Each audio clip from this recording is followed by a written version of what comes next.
তোমাকে আমার বোন সাজতে হবে। মানে তুমি কি পাগল হয়ে গেছো বিষ্ণু? আমি তোমার বউ। বাস ওটা মনে রাখলেই হবে। চলো তোমাকে শহরে নিয়ে গিয়ে বোন সাজিয়ে সকলের কাছ থেকে বোনের বিয়ের জন্য সাহায্য চাইবো। আমি পারবো না। খাওয়াতে পারবে না যখন আমাকে বিয়ে করেছিলে কেন? প্রিয়া, আমি তোমার স্বামী, আমি তোমাকে যা বলবো তোমাকে তাই শুনতে হবে। তাড়াতাড়ি তুমি শাড়ি ছেড়ে একটা জামা পরে এসো, যাও।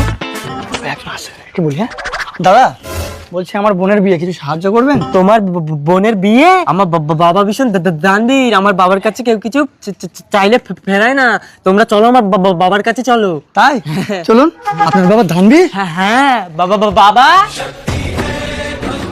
কিরে প্রিয়, বাবা এর বোনের বিয়ে, একে কিছু দান করো। এটা তোমার বোন? হ্যাঁ বাবু। তোমার নাম কি মা? প্রিয়া। বাহ, খুব সুন্দর নাম। কবে তোমার বিয়ে? আজকে বাবু। এ কি, আজকের বিয়ে আর এখনো টাকার জোগাড় হয়নি? না বাবু। ঠিক আছে, যাও তুমি ছেলেকে নিয়ে এসো, তোমার বোনের বিয়ে এখানেই দেবো। আর বিয়ের সমস্ত খরচ আমার। এই মালতী, এদিকে এসো তো। থাক না বাবু, কিছু লাগবে না, আমরা চলে যাচ্ছি। দাঁড়াও, লাগবে না বললে তো হবে না। আমি দানবীর, আমার কাছে কেউ কিছু চাইলে আমি তাকে ফেরাই না। কিছু বলছো? এই মেয়েটার আজ বিয়ে, তুমি একে ভেতরে নিয়ে গিয়ে ভালো করে কোণে সাজাও তো।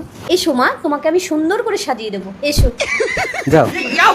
বলছি যে বাবু, তোমাকে কোনো কথা বলতে হবে না, তুমি যাও বরকে নিয়ে আসো। আর প্রিয়, এই নে, এই টাকাগুলো নিয়ে বিয়ের বাজার করে নিয়ে আয় তো, যা। এই কিলো বসছে, এবারে আমি কি করি? বর এখন আমি কোথায় পাই? আইডিয়া। কি হলো মালতী, তোমার এখনো হয়নি? বর আসার সময় হয়ে গেল তো। এই তো হয়ে গেছে। বলছি বাবু, কি হলো, বর কোথায়? সে ছেলে না অন্য একটা মেয়েকে নিয়ে পালিয়ে গেছে। কি বলছো? তার মানে তোমার বোন কি লগ্নভ্রষ্ট হবে? না না, এ আমি হতে দেবো না। আমি দানবীর, আমি প্রয়োজনে আমার নিজের ছেলেকে দান করে দেবো।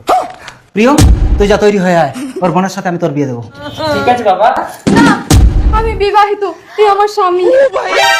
আমি সব জানি মা, আমি তখনই বুঝে নিয়েছিলাম। তুমি তোমার বোনের সাথে স্বামীর মতো আচরণ করেছিলে। সেই জন্যই তো আমি বিয়ের বাজার করিনি, রাখি কিনে এনেছি। আমার দিদি মারা গেছে, আমাকে রাখি পরিয়ে দে না দিদি। আমাকে ক্ষমা করে দাও বাবু। ঠিক আছে, উঠো বাবা বিষ্ণু, কখনোই মিথ্যের আশ্রয় নিয়ে মানুষকে ঠকাবে না। কেঁদো না মা, বিষ্ণুপ্রিয়াকে কেউ কখনো আলাদা করতে পারে? একদম ঠিক বলেছো মালতী, আজ থেকে তুমি আমার মেয়ে। প্রিয় আর প্রিয়া দুই ভাই বোন। রাখি বন্ধন।